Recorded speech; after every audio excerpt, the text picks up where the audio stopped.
Hi friends, welcome to my channel. ಯಾರೆಲ್ಲ video ನೋಡ್ತಿದ್ದೀರಾ ದಯವಿಟ್ಟು ಪ್ಲೀಸ್ ಸಬ್ಸ್ಕ್ರೈಬ್ ಮಾಡ್ಕೊಂಡು ವಿಡಿಯೋ ನೋಡಿ.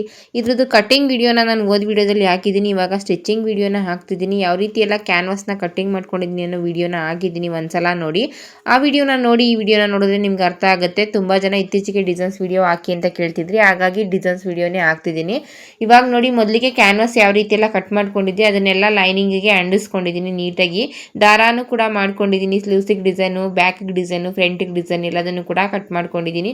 ಇವಾಗ ಇದನ್ನೆಲ್ಲ ಯಾವ ರೀತಿಯಾಗಿ ಸ್ಟಿಚ್ ಮಾಡ್ತೀನಿ ಅನ್ನೋದನ್ನ ತೋರಿಸ್ತೀನಿ ನೋಡಿ. ಒಂದು ಸ್ಲೀವ್ಸ್ನ ನಾನು ಆಲ್ರೆಡಿ ಸ್ಟಿಚ್ ಮಾಡಿದ್ದೀನಿ ಒಂದನ್ನು. ಇವಾಗ ಬಾಕಿದನ್ನೆಲ್ಲ ನಿಮಗೆ ಸ್ಟಿಚ್ ಮಾಡಿ ತೋರಿಸ್ತೀನಿ. ತುಂಬ ಜನ ತುಂಬ ಬ್ಲೌಸ್ಗಳನ್ನ ಸ್ಟಿಚ್ ಮಾಡ್ತಿರ್ತೀರಾ. ಡಿಸೈನ್ ಬ್ಲೌಸ್ ಸ್ಟಿಚ್ ಮಾಡೋದಕ್ಕೆ ತುಂಬ ಕಷ್ಟ ಆಗುತ್ತೆ. ಈ ರೀತಿ ಎಲ್ಲ ಸ್ಟಿಚ್ ಮಾಡೋದೇ ಕಷ್ಟ ಅಂತ ಅಂದ್ಕೊಳ್ತಿರ್ತೀರಾ. ಆ ರೀತಿ ಎಲ್ಲ ಕಷ್ಟ ಏನಿಲ್ಲ. ನೀವು ಬ್ಲೌಸನ್ನೇ ಅವಾಗ ಕಲ್ತಿದ್ದೀರಾ, ಬ್ಲೌಸ್ ಸ್ಟಿಚ್ ಮಾಡೋದನ್ನೇ ಕಲ್ತಿದ್ದೀರಾ ಅಂದಮೇಲೆ ಡಿಸೈನ್ ಬ್ಲೌಸು ಕಷ್ಟ ಆಗಲ್ಲ. ನೀವು ಆ ರೀತಿ ಅಂದ್ಕೊಂಡಿರ್ತೀರಾ ಅಷ್ಟೇ. ನಮ್ಮ ಪ್ರಯತ್ನ ಚೆನ್ನಾಗಿದ್ರೆ ನಾವು ಯಾವ ಕೆಲಸ ಬೇಕಾದರೂ ಮಾಡ್ತೀವಿ ಅಂತ ಹೇಳೋದಕ್ಕೆ ಇಷ್ಟಪಡ್ತೀನಿ. ತುಂಬ ಜನ ಹೆಣ್ಮಕ್ಳು ತುಂಬ ಥರ ಬ್ಲೌಸ್ಗಳನ್ನ ನಾರ್ಮಲಾಗಿ ಸ್ಟಿಚ್ ಮಾಡ್ಕೊಳ್ತಿರ್ತೀರಾ. ಆದರೆ ಡಿಸೈನ್ ಬ್ಲೌಸು ಅಂತ ಬಂದಾಗ ಬೇರೆಯವ್ರ ಕೈ ಸ್ಟಿಚ್ ಮಾಡಿಸ್ಕೊಳ್ಳೋದು, ಇಲ್ಲಾಂದರೆ ಅದು ಬರಲ್ಲ ನಮಗೆ ಅಂತ ಅಂದ್ಕೊಳ್ಳೋದು, ಈ ರೀತಿ ಮಾಡಿಬಿಡ್ತೀರಾ. ಆ ರೀತಿ ಅಂದ್ಕೋಬೇಡಿ. ನಿಮ್ಮ ಪ್ರಯತ್ನ ಚೆನ್ನಾಗಿದ್ರೆ ನೀವು ಕೂಡ ಒಂದು ಬ್ಲೌಸ್ನ ಸ್ಟಿಚ್ ಮಾಡ್ಬೋದು. ನೋಡಿ, ಪ್ರಯತ್ನ ಪಡಿ. ವಿಡಿಯೋನ ನೋಡಿ ಇಷ್ಟ ಆಗಿದ್ರೆ ಲೈಕ್ ಮಾಡಿ, ಒಂದು ಕಮೆಂಟ್ ಮಾಡಿ. ನೋಡಿ, ಮೊದಲಿಗೆ ನಾನು ಒಂದು ಸ್ಲೀವ್ಸ್ನ ಸ್ಟಿಚ್ ಮಾಡಿದ್ದೀನಿ. ಇದು ಲೈನಿಂಗ್ನ ನಾನು ಕಾಟನ್ ಲೈನಿಂಗ್ನ ತೊಗೋಬೇಕಾಗಿತ್ತು. ಕಾಟನ್ ಲೈನಿಂಗ್ ತೊಗೊಳ್ದೇನೆ ಏನಿದೆ ಸಿಂಥೆಟಿಕ್ ಕ್ಲಾತು, ಶೈನಿಂಗ್ ಕ್ಲಾತು ಅದನ್ನೇ ತೊಗೊಂಡ್ಬಿಟ್ಟೆ. ಹಾಗಾಗಿ ಸ್ವಲ್ಪ ಕಷ್ಟ ಅಂತ ಅನಿಸ್ತಿತ್ತು ನನಗೆ. ಏಕೆಂದರೆ ಕಾಟನ್ ಲೈನಿಂಗ್ನ ತೊಗೊಂಡ್ರೆ ಈ ರೀತಿಯೆಲ್ಲ ಕಷ್ಟ ಅನಿಸಲ್ಲ. ಏಕೆಂದರೆ ನಾವು ಉಲ್ಟಾ ಮಾಡಿದ ತಕ್ಷಣ ನೀಟಾಗಿ ಬಂದುಬಿಡುತ್ತೆ. ಇದರಿಂದ ನಾನು ಕಾಟನ್ ಲೈನಿಂಗ್ ಏನು ಬೇಡ ಅಂಥೇಳಿ ಏನಿದೆ ಬಟ್ಟೆ ಅದನ್ನೇ ತೊಗೊಂಡ್ಬಿಟ್ಟೆ.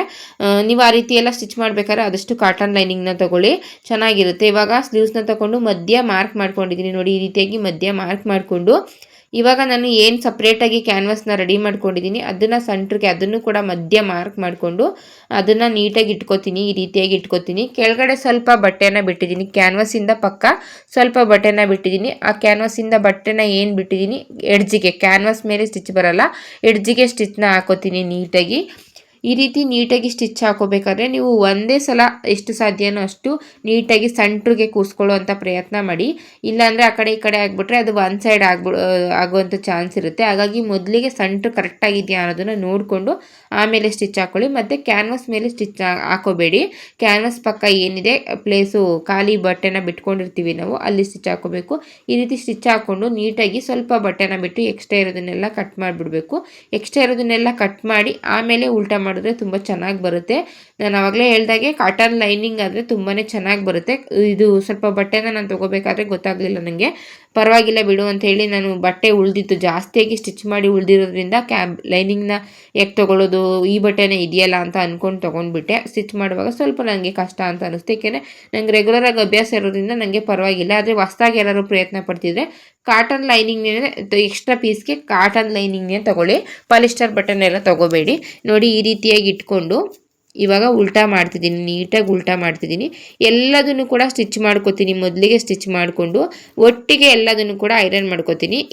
ಒಂದೇ ಒಂದಕ್ಕೂ ಐರನ್ ಮಾಡೋದಕ್ಕಾಗಲ್ಲ.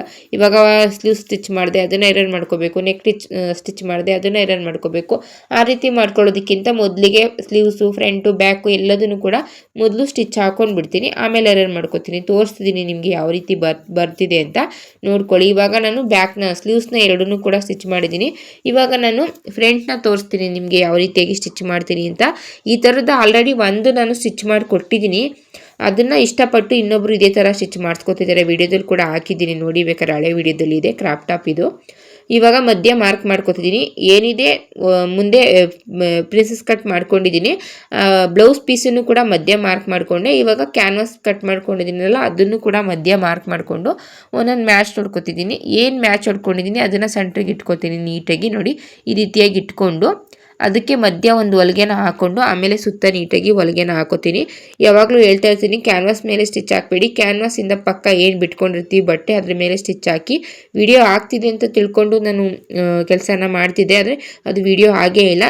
ನೀಟಾಗಿ ಹೊಲಿಗೆ ಹಾಕ್ಕೊಂಡು ಉಲ್ಟಾ ಮಾಡಿದ್ರೆ ಆಯ್ತು ಅಷ್ಟೇ. ಇದನ್ನು ಕೂಡ ನಾನು ಇನ್ನೂ ಐರನ್ ಮಾಡ್ಕೊಂಡಿಲ್ಲ, ಒಟ್ಟಿಗೆ ಐರನ್ ಮಾಡಿಕೊಂಡು ಒಟ್ಟಿಗೆ ಎಮ್ಮಿಂಗ್ನ ಮಾಡ್ಕೋತೀನಿ. ಇವಾಗ ಸ್ಟಿಚ್ ಹಾಕಿದ್ದೀನಿ ಅಷ್ಟೇ. ಇವಾಗ ಬ್ಯಾಕ್ ತೋರಿಸ್ತೀನಿ ನಿಮಗೆ. ದಾರಾನು ಕೂಡ ರೆಡಿ ಮಾಡಿ ಇಟ್ಕೊಂಡಿದ್ದೀನಿ. ಬ್ಯಾಕ್ ಬಟನ್ ಆಗಿರೋದ್ರಿಂದ ನಾನು ಕ್ಯಾನ್ವಾಸ್ನ ಕಟ್ ಮಾಡುವಾಗ ಓಪನ್ ಮಾಡ್ಕೊಂಡಿಲ್ಲ. ಇವಾಗ ನೀಟಾಗಿ ಮಧ್ಯ ಮಾರ್ಕ್ ಮಾಡಿಕೊಂಡು ಮಧ್ಯೆ ಓಪನ್ ಮಾಡ್ಕೋತೀನಿ, ಬ್ಯಾಕ್ ಬಟನ್ ಆಗಿರೋದ್ರಿಂದ ಈ ರೀತಿ ಕಟ್ ಮಾಡಿಕೊಂಡು ಆಮೇಲೆ ಓಪನ್ ಮಾಡಿಕೊಂಡ್ರೆ ನಮಗೂ ಕೂಡ ಈಸಿ ಆಗುತ್ತೆ. ಏಕೆಂದರೆ ಬೇರೆ ಬೇರೆ ಪೀಸ್ನ ಸಪ್ರೇಟಾಗಿ ಕಟ್ ಮಾಡೋದಕ್ಕಿಂತ ಒಂದೇ ಸಲ ಈ ರೀತಿ ಕಟ್ ಮಾಡಿಕೊಂಡು ಆಮೇಲೆ ಬೇಕಾದರೆ ನೀವು ಈ ರೀತಿ ಓಪನ್ ಮಾಡ್ಕೋಬೋದು. ಇಲ್ಲಾಂದರೆ ನೀವು ಸ್ಟಿಚ್ ಮಾಡ್ಕೊಂಡ್ಮೇಲೆ ಬ್ಯಾಕ್ ಬಟನ್ಗೆ ಅದನ್ನು ಓಪನ್ ಮಾಡ್ದೇ ಕಟ್ಟಿಂಗ್ ಮಾಡಿಕೊಂಡು ಬ್ಲೌಸ್ ಪೀಸ್ನ ಕೂಡ ಓಪನ್ ಮಾಡ್ದೇ ಕಟ್ ಮಾಡಿಕೊಂಡು ಆಮೇಲೆ ಬೇಕಾದ್ರೆ ನೆಕ್ನ ರೆಡಿ ಮಾಡ್ಕೊಂಡು ಮೇಲೆ ಬೇಕಾದ್ರೆ ಕಟ್ ಮಾಡಿ ಉಕ್ಸ್ಪಟ್ಟಿ ರಿಂಗ್ ಪಟ್ಟಿನ ಹೊಲಿಬೋದು. ಆ ಥರದ್ದು ಕೂಡ ಒಂದು ಮುಂದೆ ಸಾಧ್ಯ ಆದರೆ ವಿಡಿಯೋ ಮಾಡೋಕ್ಕೋ ಪ್ರಯತ್ನ ಪಡ್ತೀನಿ. ತುಂಬ ವೆರೈಟಿಯಾಗಿ ನಾವು ಸ್ಟಿಚ್ ಮಾಡ್ಕೋಬೋದು. ನಮಗೆ ಈಸಿ ಅನಿಸೋ ರೀತಿ ಕೆಲವೊಂದಷ್ಟು ಐಡಿಯಾ ಸಿಗುತ್ತೆ. ಒಬ್ಬರು ವಿಡಿಯೋನ ನೋಡೋದ್ರಿಂದ ನಮಗೆ ಕೆಲವೊಂದಷ್ಟು ಐಡಿಯಾ ಸಿಗುತ್ತೆ. ಯಾರಿಗೆಲ್ಲ ಟೈಲರಿಂಗ್ ಬಗ್ಗೆ ಇಂಟ್ರೆಸ್ಟ್ ಇದೆ, ನಾವೇನಾದರೂ ಮಾಡಬೇಕು, ನಾವು ಕಲಿಬೇಕು ಅನ್ನೋ ಇಂಟ್ರೆಸ್ಟ್ ಇರೋರು ಪೂರ್ತಿ ವಿಡಿಯೋನ ನೋಡಿ, ಕೆಲವೊಂದಷ್ಟು ಐಡಿಯಾ ಸಿಗುತ್ತೆ. ಒಬ್ಬೊಬ್ರು ಒಂದೊಂದು ರೀತಿ ಸ್ಟಿಚಿಂಗ್ ಮಾಡ್ತಾರೆ, ಒಬ್ಬೊಬ್ರು ಒಂದೊಂದು ರೀತಿ ಕಟಿಂಗ್ ಮಾಡ್ತಾರೆ, ಕೆಲವೊಂದಷ್ಟು ಐಡಿಯಾ ಅಂತೂ ಸಿಗುತ್ತೆ. ಇವಾಗ ನೋಡಿ ಅರ್ಧ ಭಾಗ ಏನು ಮಾಡ್ಕೊಂಡಿದ್ದೀನಿ ಅದನ್ನೇ ಇಟ್ಕೊಂಡು ನೀಟಾಗಿ ಸ್ಟಿಚ್ ಹಾಕೋತಿದ್ದೀನಿ. ನೀಟಾಗಿ ನಿಧಾನಕ್ಕೆ ಸ್ಟಿಚ್ ಹಾಕ್ಕೊಳ್ಳಿ. ಎಷ್ಟು ಸಾಧ್ಯನೋ ಅಷ್ಟು ಡಿಸೈನ್ ಬ್ಲೌಸ್ ಸ್ಟಿಚ್ ಮಾಡಬೇಕಾದ್ರೆ ಒಂದೇ ಸಲ ಫಿನಿಶಿಂಗ್ ಕೊಡೋ ಅಂಥ ಪ್ರಯತ್ನ ಮಾಡಿ. ಏಕೆಂದರೆ ಪದೇ ಪದೇ ಬಿಚ್ಚಿ ನಾವು ಪ್ರಯತ್ನ ಪಟ್ಟಾಗ ಅದು ಚೆನ್ನಾಗಿ ಬರಲ್ಲ. ಯಾವುದೇ ಕಾರಣಕ್ಕೂ ಕೆಲವೊಂದು ಸಲ ತುಂಬ ಹಿಂಸೆ ಅನಿಸೋದು, ಮೊದಲು ಬಿಚ್ಚಿದ ತಕ್ಷಣವೇ ಅದು ಕ್ಯಾನ್ವಾಸ್ ಹಾಳಾಗ್ಬಿಟ್ಟಿರುತ್ತೆ, ಇಲ್ಲ ಬಟ್ಟೆ ಹಾಳಾಗ್ಬಿಟ್ಟಿರುತ್ತೆ, ಈ ರೀತಿಯೆಲ್ಲ ಆಗುತ್ತೆ.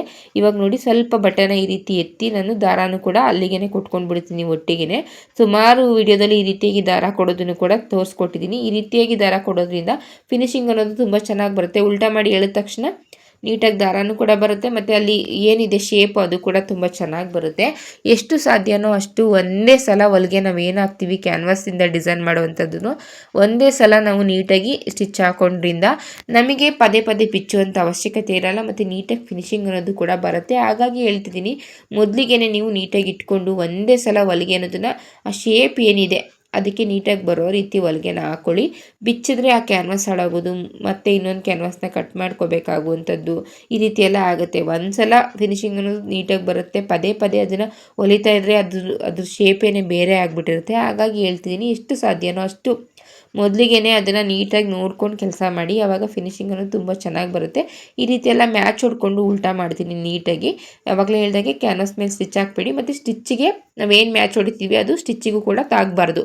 ಆ ರೀತಿಯಾಗಿ ಸ್ವಲ್ಪ ಸ್ವಲ್ಪ ಮ್ಯಾಚ್ ಹೊಡ್ಕೊಂಡು ಉಲ್ಟಾ ಮಾಡಿದ್ರೆ ನೀಟಾಗಿ ಉಲ್ಟಾ ಬರುತ್ತೆ. ನೋಡಿ ಈ ರೀತಿ ಎಲ್ಲ ಉಲ್ಟಾ ಮಾಡಿದ್ರೆ ನೋಡಿ ಎಷ್ಟು ನೀಟಾಗಿ ಬರ್ತಿದೆ ಅಂತ. ತುಂಬ ನೀಟಾಗಿ ಬರುತ್ತೆ. ಕ್ಯಾನ್ವಾಸಲ್ಲಿ ಸ್ಟಿಚ್ ಮಾಡುವಂಥ ಡಿಸೈನು ಸ್ವಲ್ಪ ಕಷ್ಟ ಅಂತ ಅನಿಸ್ಬೋದೇನೋ ನಿಮಗೆ, ವಾಸ್ತಾಗಿ ಸ್ಟಿಚ್ ಮಾಡುವಂಥವರಿಗೆ ಕಷ್ಟ ಅಂತ ಅನಿಸ್ಬೋದೇನೋ. ಅಷ್ಟು ಬಿಟ್ಟರೆ ಫಿನಿಶಿಂಗ್ ಅನ್ನೋದು ತುಂಬಾ ಚೆನ್ನಾಗಿ ಬರುತ್ತೆ ಅಂತ ಹೇಳೋದಕ್ಕೆ ಇಷ್ಟಪಡ್ತೀನಿ. ಎಷ್ಟು ಸಾಧ್ಯನೋ ಅಷ್ಟು ನಾನು ಎಲ್ಲದನ್ನು ಕೂಡ ಕ್ಯಾನ್ವಾಸಲ್ಲೇ ನೆಕ್ ಫಿನಿಶಿಂಗ್ ಅನ್ನೋದನ್ನು ಕೊಡ್ತೀನಿ. ಯಾವುದೇ ಡಿಸೈನ್ ಮಾಡಿದ್ರು, ನಾರ್ಮಲಾಗಿ ಬೋಟ್ ನೆಕ್ ಸ್ಟಿಚ್ ಮಾಡಿದ್ರು ಕೂಡ ಈ ರೀತಿಯಾಗಿ ಕ್ಯಾನ್ವಾಸಲ್ಲೇ ಸ್ಟಿಚ್ ಮಾಡ್ತೀನಿ. ಎಲ್ಲೋ ಬೇಡ ನಮಗೆ ಅನ್ನುವಂಥ ಕಸ್ಟಮರು, ಮತ್ತು ಕಾಟನ್ ಸೀರೆ ಹಾಗೆ ಉಲ್ಟಾ ಮಾಡಿಕೊಟ್ಬಿಡಿ ಎಕ್ಸ್ಟ್ರಾ ಅಮೌಂಟ್ ಕೊಡಬೇಕು ಅನ್ನುವಂಥ ಕಸ್ಟಮರ್ಗಳಿಗೆ ಆ ರೀತಿಯಾಗಿ ಉಲ್ಟಾ ಮಾಡಿ ಕೂಡ ಸ್ಟಿಚ್ ಮಾಡಿಕೊಡ್ತೀನಿ. ಕೆಲವೊಂದು ರೇರು, ಇಲ್ಲಾಂದರೆ ಈ ರೀತಿ ಕ್ಯಾನ್ವಾಸ್ನ ಕೊಟ್ಟು ರೌಂಡ್ ನೆಕ್ ಆದ್ರೂ ಕೂಡ ಕ್ಯಾನ್ವಾಸ್ನ ಕೊಟ್ಟೇ ನಾನು ಸ್ಟಿಚ್ ಮಾಡ್ತೀನಿ. ಒಂದು ಸೈಡು ರೆಡಿ ಮಾಡಿಕೊಂಡೆ, ಇವಾಗ ಇನ್ನೊಂದು ಸೈಡ್ ಈ ರೀತಿಯಾಗಿ ಇಟ್ಕೋತಿದ್ದೀನಿ ನೋಡಿ. ಇದನ್ನು ಕೂಡ ಆ ರೀತಿ ನೀಟಾಗಿ ಸುತ್ತ ಹೊಲಿಗೆ ಹಾಕ್ಕೊಂಡು ಉಲ್ಟಾ ಮಾಡಿದ್ರೆ ಆಯಿತು. ನಿಮಗೆ ಬೇಕು ಅನ್ನೋಗಿದ್ರೆ ಎಮ್ಮಿಂಗ್ ಬೇಡ ಅನ್ನೋಗಿದ್ರೆ ಸ್ಟಿಚ್ ಕೂಡ ಮಾಡ್ಕೋಬೋದು. ಎಮ್ಮಿಂಗ್ ಬೇಕು ಅನ್ನೋಗಿದ್ರೆ ಎಮ್ಮಿಂಗ್ ಮಾಡ್ಕೋಬೋದು. ನಾನು ಆದಷ್ಟು ಕೂಡ ಸ್ಟಿಚ್ ಮಾಡ್ಕೊಳ್ಳಲ್ಲ, ಎಮ್ಮಿಂಗೇ ಮಾಡ್ಕೋತೀನಿ. ನೀಟಾಗಿ ಎಲ್ಲದನ್ನು ಕೂಡ ಐರನ್ ಮಾಡ್ಕೊಂಡ್ಬಿಡ್ತೀನಿ. ಇವಾಗ ಏನು ಸ್ಟಿಚ್ ಆಯಿತು, ಸ್ಟಿಚ್ ಆದಮೇಲೆ ಎಲ್ಲದನ್ನು ಕೂಡ ಒಂದು ಸಲ ಐರನ್ ಮಾಡ್ಕೋತೀನಿ. ಐರನ್ ಮಾಡಿಕೊಂಡು ಸ್ಟಿಚ್ ಆದಮೇಲೆ ಕೂಡ ಪೂರ್ತಿ ಬ್ಲೌಸ್ ಸ್ಟಿಚ್ ಆದಮೇಲೆ ಕೂಡ ಎಮ್ಮಿಂಗ್ ಮಾಡಲ್ಲ, ಮೊದಲಿಗೆ ಎಮ್ಮಿಂಗು ಕೂಡ ಅಲ್ಲೇ ಮಾಡ್ಕೊಂಡ್ಬಿಡ್ತೀನಿ. ಆಮೇಲೆ ಪೂರ್ತಿ ಬ್ಲೌಸ್ ಸ್ಟಿಚ್ ಆದಮೇಲೆ ಬೇರೆ ಉಕ್ಸು ರಿಂಗು ಆ ಥರದ್ದು ಹಾಕೋತೀನಿ. ಏಕೆಂದರೆ ಕೆಲವೊಂದು ಸಲ ನಾವು ಪೂರ್ತಿ ಫಿನಿಶಿಂಗ್ ಆದಮೇಲೆ ಎಮ್ಮಿಂಗ್ ಮಾಡೋದಕ್ಕೆ ಹೋದರೆ ಕೆಲವೊಂದು ಸಲ ಗೊತ್ತಾಗಲ್ಲ, ಅದು ರಿಂಕಸ್ ಬರೋದು, ನೀಟಾಗಿ ಬರದೇ ಇರೋದು, ಈ ರೀತಿ ಎಲ್ಲ ಆಗುತ್ತೆ. ಹಾಗಾಗಿ ನಾವು ಏನು ಕೆಲಸ ಆದ ತಕ್ಷಣವೇ ಐರನ್ ಮಾಡಿಬಿಟ್ಟು ಅದನ್ನು ಎಮ್ಮಿಂಗ್ ಮಾಡಿಬಿಟ್ರೆ ಫಿನಿಶಿಂಗ್ ಅನ್ನೋದು ತುಂಬ ಚೆನ್ನಾಗಿ ಬರುತ್ತೆ ಅನ್ನೋದಕ್ಕೋಸ್ಕರ ಆ ರೀತಿ ಮಾಡ್ತೀನಿ. ಬ್ಲೌಸ್ ಅಂತೂ ತುಂಬಾ ಚೆನ್ನಾಗಿ ಬಂತು. ಮೊದಲು ಸ್ಟಿಚ್ ಮಾಡಿಕೊಟ್ಟವರು ಕೂಡ ತುಂಬಾ ಚೆನ್ನಾಗಿ ಸ್ಟಿಚ್ ಮಾಡಿದ್ದೀರಾ ಅಂತ ಹೇಳಿದ್ರು. ಅದು ಏನು ಸೇಮ್ ಸ್ಟಿಚ್ ಮಾಡಿದ್ದೀನಿ, ಇದು ಕೂಡ ಸೇಮೇ ಸ್ಟಿಚ್ ಮಾಡಿದ್ದೀನಿ. ಅದ್ರದ್ದು ನಾನು ಸ್ಟಿಚಿಂಗ್ ವಿಡಿಯೋನ ಹಾಕಿರಲಿಲ್ಲ, ಬರೀ ಸ್ಲೀವ್ಸ್ದು ಡಿಸೈನ್ ಮಾತ್ರ ಹಾಕಿದ್ದೆ ಅಂತ ಅನ್ಕೋತೀನಿ. ಇದು ಫ್ರಂಟು ಬ್ಯಾಕು ಸ್ಲೀವ್ಸ್ ಎಲ್ಲದೂ ಕೂಡ ವಿಡಿಯೋನ ಮಾಡಿ ಹಾಕಿದ್ದೀನಿ. ತುಂಬ ಜನ ಕೇಳ್ತಿರ್ತೀರ ವಿಡಿಯೋ ಮಾಡಾಕಿ ಡಿಸೈನ್ಸ್ದು ಅಂತ. ವಿಡಿಯೋ ಮಾಡಾಕಿದ್ರೆ ಸರಿಯಾಗಿ ಯಾರು ಕೂಡ ನೋಡೋದೇ ಇಲ್ಲ. ಆದರೂ ಪರವಾಗಿಲ್ಲ, ಎಷ್ಟು ಜನ ನೋಡ್ತಿರೋ ಅಷ್ಟು ಜನಕ್ಕಾದರೂ ಹೆಲ್ಪ್ ಆಗುತ್ತೆ. ಒಂದು 4 ಜನಕ್ಕೆ ಹೆಲ್ಪ್ ಆದರೆ ಎಷ್ಟು ಉಪಯೋಗ ಅಲ್ವಾ ಅಂತ ಅಂದ್ಕೊಂಡು ನಾನು ಈ ವಿಡಿಯೋನ ಆಲ್ರೆಡಿ ಕಟ್ಟಿಂಗ್ ವಿಡಿಯೋನ ಹಾಕಿದ್ದೀನಿ. ಕ್ಯಾನ್ವಾಸ್ನೆಲ್ಲ ಯಾವ ರೀತಿ ಕಟ್ಟಿಂಗ್ ಮಾಡ್ಕೊಂಡಿದ್ದೀನಿ ಅಂತ. ಇವಾಗ ಸ್ಟಿಚಿಂಗ್ ವಿಡಿಯೋನು ಕೂಡ ಹಾಕ್ತಿದ್ದೀನಿ. ಆದಷ್ಟು ಈ ವಿಡಿಯೋ ಇಷ್ಟ ಆಗಿದೆ ಲೈಕ್ ಮಾಡಿ, ಶೇರ್ ಮಾಡಿ, ಕಮೆಂಟ್ ಮಾಡಿ ಅಂತ ಕೇಳ್ಕೊತೀನಿ. ನಿಮ್ಮ ಒಂದು ಕಮೆಂಟಿಂದ ನಮಗೂ ಕೂಡ ಇನ್ನೂ ಹೆಚ್ಚು ವಿಡಿಯೋ ಮಾಡೋಕ್ಕೋದಕ್ಕೆ ಆಸೆ ಆಗುತ್ತೆ. ಇದೇ ರೀತಿ ಸಪೋರ್ಟ್ ಮಾಡ್ತೀರಿ. ಸಬ್ಸ್ಕ್ರೈಬ್ ಮಾಡಿಕೊಂಡು ವಿಡಿಯೋನ ನೋಡಿ ದಯವಿಟ್ಟು ಪ್ಲೀಸ್. ನನಗೆ ಗೊತ್ತಿರುವಷ್ಟನ್ನು ನಿಮಗೆ ತಿಳಿಸ್ಕೊಡೋ ಪ್ರಯತ್ನ ನಾನು ಕೂಡ ಮಾಡ್ತೀನಿ. ಎಷ್ಟೋ ಜನಕ್ಕೆ ಸಣ್ಣ ಪುಟ್ಟ ಇವಾಗ ನಮಗಿಂತ ಚೆನ್ನಾಗಿ ಸ್ಟಿಚ್ ಮಾಡ್ತಾರೆ, ಅವ್ರನ್ನ ನೋಡಬೇಕು ಅಂತ ಅಂದ್ಕೊಳ್ಬಾರ್ದು. ನಮಗಿಂತ ಇನ್ನೂ ಕಡಿಮೆ ಸ್ಟಿಚ್ ಮಾಡೋರಿಗೂ ಕೂಡ ಕೆಲವೊಂದಷ್ಟು ಐಡಿಯಾ ಅನ್ನೋದು ಇದ್ದೇ ಇರುತ್ತೆ. ನಾವೇ ಚೆನ್ನಾಗಿ ಸ್ಟಿಚ್ ಮಾಡೋದು ಅಂತ ನಾವು ಅಂದ್ಕೋಬಾರ್ದು. ನಮಗಿಂತ ಇನ್ನು ಇವಾಗ ಹೊಸ್ದಾಗಿ ಹೋಗಿ ಟೈಲರಿಂಗ್ ಕಲಿಯುವಂಥವ್ರಿಗೂ ಕೂಡ ಎಷ್ಟೋ ಟ್ಯಾಲೆಂಟ್ ಇರುತ್ತೆ. ಆ ಥರದ ಹೆಣ್ಮಕ್ಳು ಕೂಡ ಇದ್ದಾರೆ. ಪರವಾಗಿಲ್ಲ, ನಾನು ಇಷ್ಟು ವರ್ಷ ಕೆಲಸ ಮಾಡಿ ಇವ್ರಿಗೆ ಇಷ್ಟು ಐಡಿಯಾ ಇದೆ ಅನ್ನುವಷ್ಟು ಹೆಣ್ಮಕ್ಳು ತುಂಬ ಬುದ್ಧಿವಂತರಿದ್ದಾರೆ. ನಮಗೆ ಎಲ್ಲ ಬರುತ್ತೆ ಅನ್ಕೋಬಾರ್ದು. ನಾವು ಎಷ್ಟು ಕಲಿತಿರ್ತೀವೋ ಅಷ್ಟು ಕಲಿಯುವಂಥದ್ದು ಮುಂದೆ ಇದ್ದೇ ಇರುತ್ತೆ. ನಾನು ಕೂಡ ತುಂಬ ವರ್ಷದಿಂದ ಸ್ಟಿಚ್ ಮಾಡ್ತಿದ್ದೀನಿ. ಆದರೂ ಕೂಡ ಒಂದು ವಿಡಿಯೋನ ನೋಡಿದಾಗ, ಕೆಲವೊಬ್ಬರನ್ನ ಕಸ್ಟಮರ್ನ ನೋಡಿದಾಗ ಪರವಾಗಿಲ್ಲ, ಇದು ನಾನು ಮಾಡ್ಬೋದಿತ್ತಲ್ವ ಅಂತ ಎಷ್ಟೋ ಸಲ ಅನಿಸಿದೆ. ಹಾಗಾಗಿ ಹೇಳ್ತಿದ್ದೀನಿ, ಯಾರಿಗೆ ಆದರೂ ಅಷ್ಟೇ ಇದ್ರ ಬಗ್ಗೆ ಇಂಟ್ರೆಸ್ಟ್ ಇರೋರು ಯಾವುದೇ ವಿಡಿಯೋನ ನೋಡಿ, ಪೂರ್ತಿ ವಿಡಿಯೋ ನೋಡಿ, ಕೆಲವೊಂದಷ್ಟು ಐಡಿಯಾನ ತಗೊಂಡು ನಿಮಗೆ ಯಾವ್ದು ಬೇಕು ಅದನ್ನು ತಗೊಂಡು ನೀವು ಕೂಡ ಕೆಲಸನ ಮಾಡೋ ಪ್ರಯತ್ನ ಪಡಿ. ಎಲ್ಲ ಹೇಳೋದನ್ನು ಕೂಡ ನಾವು ಮಾಡಬೇಕು ಅಂತ ಏನಿಲ್ಲ. ನಮಗೆ ಅದರಲ್ಲಿ ಯಾವ ಸರಿ ಅನಿಸುತ್ತೆ ಅದನ್ನು ತಗೊಂಡು ನಾವು ಮಾಡ್ಬೋದು. ಇವಾಗ ನನಗೆ ಕ್ಯಾನ್ವಾಸ್ ಕೊಟ್ಟು ಸ್ಟಿಚ್ ಮಾಡೋದೇ ಫಿನಿಶಿಂಗ್ ತುಂಬ ಚೆನ್ನಾಗಿ ಬರುತ್ತೆ ಅಂತ ನಂಗೆ ಅನಿಸುತ್ತೆ. ನಿಮಗೆ ಇಷ್ಟ ಇಲ್ಲ, ಬೇಡಪ್ಪ ಕಾಟನ್ ಬಟ್ಟೆ ಇದನ್ನ ಹಾಗೇ ಉಲ್ಟಾ ಮಾಡಿ ಸ್ಟಿಚ್ ಮಾಡಿಬಿಡ್ತೀನಿ, ಪರವಾಗಿಲ್ಲ, ನಮ್ಮ ಕಸ್ಟಮರ್ಗಳು ಕೊಡುವಂಥ ಅಮೌಂಟಿಗೆ ಇದು ಜಾಸ್ತಿ ಕೆಲಸ ಹಿಡಿಯುತ್ತೆ ಅಂತ ನಿಮ್ಗೆ ಅನ್ಸಿದ್ರೆ ಅದು ನಿಮ್ಮ ಇಷ್ಟ. ಈ ರೀತಿ ಎಲ್ಲ ಇರುತ್ತೆ. ಅದನ್ನು ನಾವು ಇದೇ ರೀತಿ ಮಾಡಬೇಕು ಅಂತ ನಾವು ಅನ್ಕೋಬಾರ್ದು. ಅದು ನಿಮ್ಮ ಅಭಿಪ್ರಾಯ ಆಗಿರುತ್ತೆ. ಆದರೆ ನನಗೆ ಯಾವ ರೀತಿ ಸರಿ ಅನಿಸುತ್ತೆ ಅದನ್ನು ಮಾತ್ರ ನಾನು ಹೇಳೋದಕ್ಕೆ ಸಾಧ್ಯ. ನಿಮಗೆ ಯಾವ ರೀತಿ ಸರಿ ಅನಿಸುತ್ತೆ ಅದು ನನ್ನ ವಿಡಿಯೋದಲ್ಲಿ ನಿಮ್ಗೆ ಏನು ಇಷ್ಟ ಆಗುತ್ತೆ ಅದನ್ನು ಮಾತ್ರ ನೀವು ತೊಗೊಂಡು ನಿಮ್ಮ ಕೆಲಸನ ನೀವು ಮಾಡ್ಬೋದು. ಎಲ್ಲರಿಗೂ ಎಲ್ಲ ರೀತಿಯೂ ಇಷ್ಟ ಆಗಬೇಕು ಅಂತ ಏನಿಲ್ಲ.